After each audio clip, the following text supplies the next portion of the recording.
I've been going over income for my product review videos over the past month, and I've basically noticed two things or two ways where most of my income is coming from. Now, the first one I'm going to talk about, it's not really that important. It's the number two thing that's, I think, really important. But the first thing is simply I have one product that's probably accounting for about 30% of all my revenue. Now, the reason I say I don't think this is super important is mostly because honestly, I think a lot of it comes down to luck. Now, I did do some product research for it. When someone reached out and asked me if I wanted to review the item, I looked it up. I saw that it was selling well.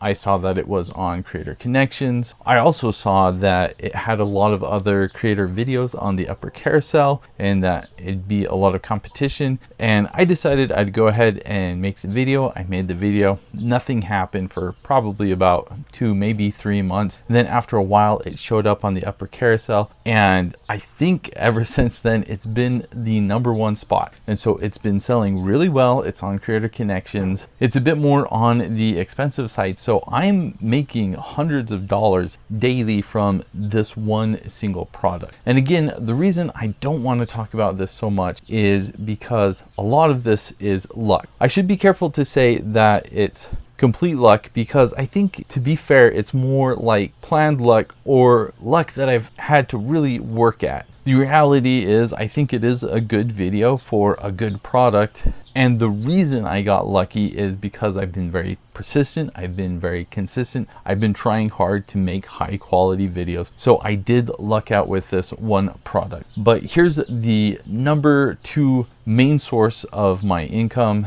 and I think this is way more important and something that we should all be focusing on. And the #2 thing comes from several products, but if I look over all of these products, I've noticed something. And what I've noticed is it's mostly products from about 3 or 4 brands.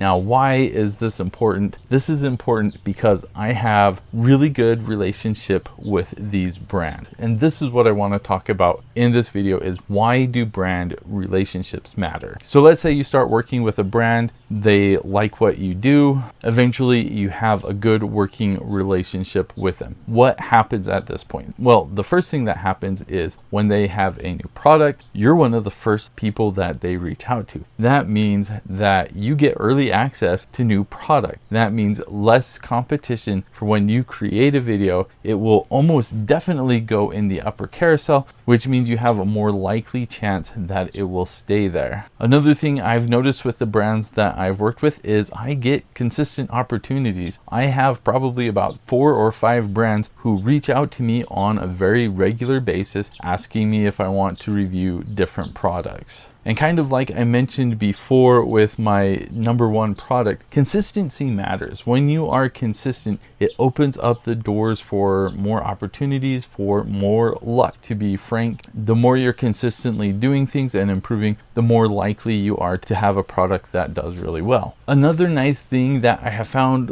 when working with brands is that when I work with brands I really like, I don't have to do product research. I don't have to reach out to anyone. I don't have to send messages or anything like that. They're sending messages to me. I just sit back. I don't do anything. We've already worked out what my rates are. So if they have a product for me, I don't have to spend any time. They say, hey, do you want to review this? I say yes. That's basically it. They send it to me. I do the video. They pay me money, and then if all goes well and the product sells well, I get good commissions. So hopefully you're pretty convinced at this point that working with brands is a great idea. A lot of you watching this video are probably thinking, well, that's great. I would love to do that. How do you actually work with brands? And the reality is it's basically persistence and time. Most of these brands that I'm working with now, I've started relationship with several years ago. The relationship hasn't always been this great. They probably sent me one product way back when, decided I did an okay job, then maybe a few months later sent me another product. It's taken time to do consistent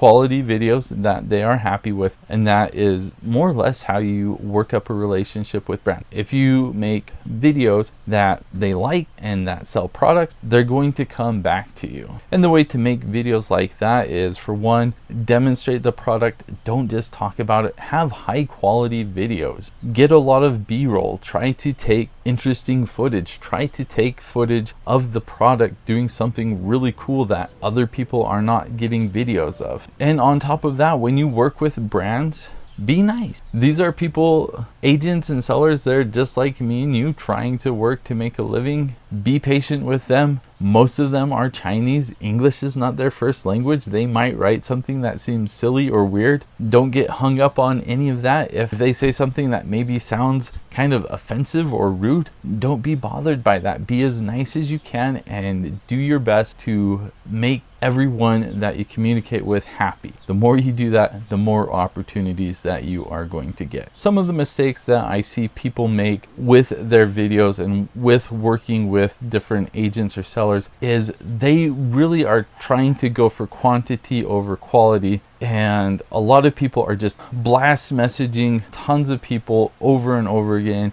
asking for free product. That's not necessarily bad, but you could be using that time writing to people, making high quality videos instead. I got to apologize. Sorry if it's kind of loud. It is typhoon season right now, so it has been raining all day, which is why I'm kind of stuck inside. The other thing I see people do that I think you need to be really careful with is product research. Now, product research, you got to do it. It makes sense. It's good. But you got to be careful not to spend so much time researching product that you are not spending time making high quality videos. I think at most you should be spending maybe 15 minutes researching a product a day. Spend the rest of your time getting good B-roll, making the best video absolutely possible. Realistically, making money doing product review videos, there's a lot of things we can be doing. Product research, writing to people, using extensions to optimize whatever we feel like. The reality is, if you want to get lucky, if you want to have that product that does really well, if you want to have good relationship with sellers, just be persistent, be patient, be consistent, and make the best videos you possibly can. It might take a while, but honestly, if this is what you want to do for a job, which is the best job ever, it's worth the wait.